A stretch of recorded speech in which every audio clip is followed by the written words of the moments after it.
À sa sainteté le pape Robert François, je vous écris non pas depuis un grand palais ou le confort d'ambassades étrangères, mais depuis mon pays natal, le Burkina Faso, où la poussière se mélange au sang de ceux qui ont combattu pour nous et où les bruits de la révolution sont plus forts que les drones étrangers au-dessus de nous. Je n'écris pas en tant que personne cherchant l'approbation ou essayant de jouer avec les subtilités diplomatiques. J'écris en tant qu'enfant d'Afrique, blessé mais fort. Vous êtes désormais le chef spirituel de plus d'1 milliard de personnes, dont des millions ici en Afrique. Vous héritez non seulement d'une église, mais d'un héritage. Et à ce tournant, alors que la fumée blanche s'élève encore des toits du Vatican, j'envoie cette lettre à travers les océans et les terres directement vers votre cœur. Je le fais parce que l'histoire l'exige, parce que la vérité l'exige, parce que l'Afrique, à la fois blessée et en pleine croissance, vous regarde, votre sainteté. Nous, Africains, comprenons le pouvoir de la croix. Nous connaissons les chants, les prières et les rituels. Nous avons construit des églises avec des mains fatiguées et avons protégé notre foi au prix de nos vies. Mais nous connaissons aussi une autre vérité, que beaucoup ont essayé de cacher, que parfois, l'Église marchait aux côtés des colonisateurs. Pendant que les missionnaires priaient pour nos âmes, les soldats piétinaient nos terres. Tandis que vos prédécesseurs parlèrent du ciel, nos ancêtres étaient enchaînés sur terre. Et même aujourd'hui, dans ce monde dit moderne, nous ressentons encore les chaînes, non pas de fer, mais du silence, de l'indifférence, des jeux politiques joués dans l'ombre du sacré. Je demande donc, au nom des mères qui priment sur un sol en terre battue, et des enfants qui étudient le catéchisme le ventre vide, votre papauté sera-t-elle différente?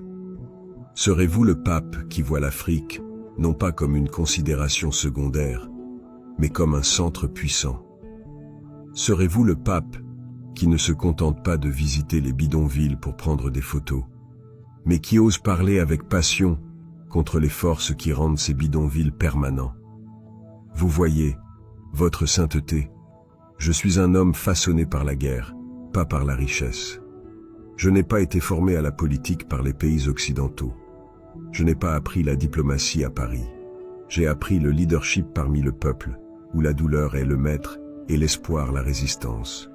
Je dirige un pays qui a été ignoré par le monde, jusqu'à ce que nous refusions de rester silencieux.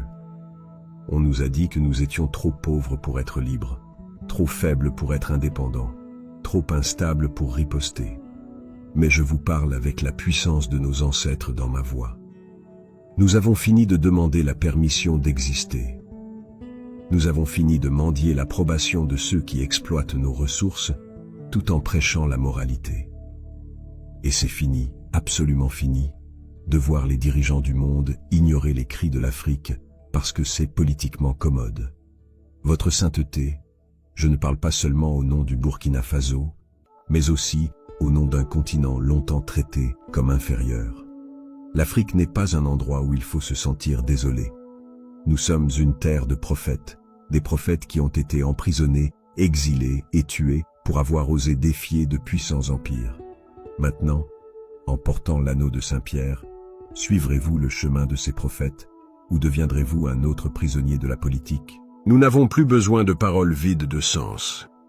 Nous n'avons pas besoin de plus de pensées et de prières pendant que les sociétés occidentales extraient de l'uranium au Niger ou extraient de l'or du Congo sous garde armée. Nous n'avons pas besoin du silence diplomatique pendant que la jeunesse africaine se noie dans la Méditerranée, fuyant des guerres qu'elle n'a pas déclenchées et utilisant des armes qu'elle n'a pas créées. Nous n'avons pas besoin de paroles douces, alors que la liberté de l'Afrique est vendue à huis clos à Bruxelles, Washington et Genève. Ce dont nous avons besoin, c'est d'un pape qui nommera Hérode des temps modernes, qui s'exprimera contre les empires économiques, tout comme l'Église s'est prononcée autrefois contre le communisme. Nous avons besoin de quelqu'un qui déclare, sans excuse, que c'est un péché pour les nations de profiter de la destruction de l'Afrique. Vous connaissez les enseignements du Christ. Vous savez, il a renversé les tables des changeurs. Vous savez qu'il a dit « Bienheureux les artisans de paix », mais il n'a jamais dit « Bienheureux ceux qui apaisent ». Alors, je vous le demande, allez-vous parler contre le silence de la France et ses actions secrètes au Sahel? Condamnerez-vous les ventes d'armes qui alimentent les guerres dans nos déserts et nos forêts? Allez-vous dénoncer l'avidité qui se cache derrière la charité? La diplomatie qui dissimule l'impérialisme et les pourparlers de paix parce que nous le voyons se produire et nous le vivons, votre sainteté. Je ne vous demande pas d'être africain. Je vous demande d'être humain, moral et courageux. Parce que la vraie bravoure, ne consiste pas à soutenir les puissants. Il s'agit de défendre les impuissants lorsque cela coûte quelque chose. Laissez-moi être clair. Le Vatican possède des richesses au-delà de ce que nous pouvons imaginer. Un art inestimable, des liens qui s'étendent à travers le monde. Mais le véritable pouvoir ne se trouve pas dans les trésors cachés derrière les murs de marbre. Le véritable pouvoir réside dans le courage de contester l'injustice. Même lorsque cette injustice porte un costume bien coupé, porte des papiers diplomatiques et sourit avec des motifs cachés. Votre sainteté, le monde est à un tournant. L'Afrique, cette terre meurtrie mais magnifique, ne se contente pas de regarder d'en bas. Nous grimpons, nous saignons, nous nous levons et osons poser des questions plus bruyantes que les lois de l'Église. Où était l'Église lorsque les soldats soutenus par l'étranger ont renversé nos dirigeants? Où était l'Église lorsque nos jeunes ont été kidnappés et entraînés à combattre dans des guerres financées par des nations prétendant apporter la paix? Où était l'Église lorsque notre argent a perdu sa valeur? Quand le FMI a mis nos économies à sec? Quand nos dirigeants ont été punis pour avoir choisi la liberté plutôt que la soumission? Ne nous dites pas de pardonner pendant que la personne qui nous fait du mal tient toujours le fouet. Ne nous dites pas de prier pendant que nos prières sont exaucées par des frappes de drones. Ne parlez pas de paix sans nommer ceux qui profitent de la guerre, car le silence, votre sainteté, n'est plus saint et la neutralité n'est plus noble. Si vous êtes vraiment le berger de ce troupeau mondial, alors entendez ce cri venant de la poussière d'Ouagadougou. Nous sommes aussi vos moutons, mais nous ne restons pas tranquillement dans les champs. Nous marchons dans les rues. Nous mourrons en première ligne. Nous renaîtrons de nos cendres avec le feu dans le cœur et les paroles des Écritures sur les lèvres. Nous ne demandons pas la charité.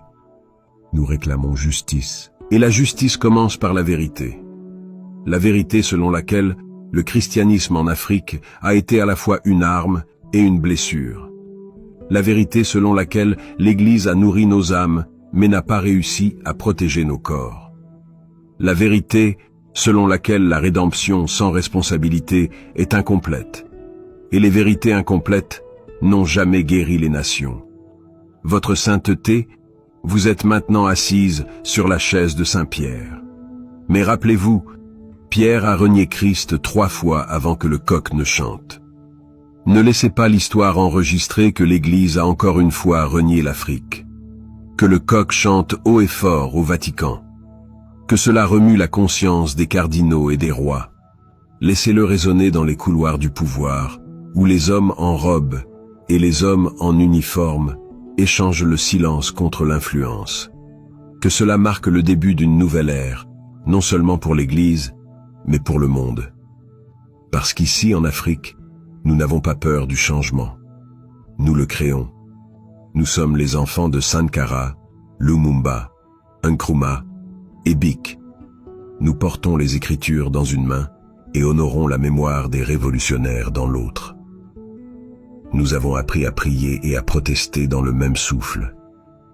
Et nous demandons, votre papauté marchera-t-elle avec nous? Nous rencontrerez-vous dans nos souffrances, pas seulement dans nos églises? Verrez-vous Dieu dans notre faim, le Christ dans notre chaos, le Saint-Esprit dans notre lutte? Parce que si ce n'est pas maintenant, quand? Si ce n'est pas vous, qui? Si l'Église continue de prêcher la paix, tout en ignorant les systèmes d'oppression, quel évangile nous reste-t-il à croire? Je ne parle pas avec colère, mais avec une urgence sacrée. Nous sommes à la croisée des chemins, entre prophétie et politique.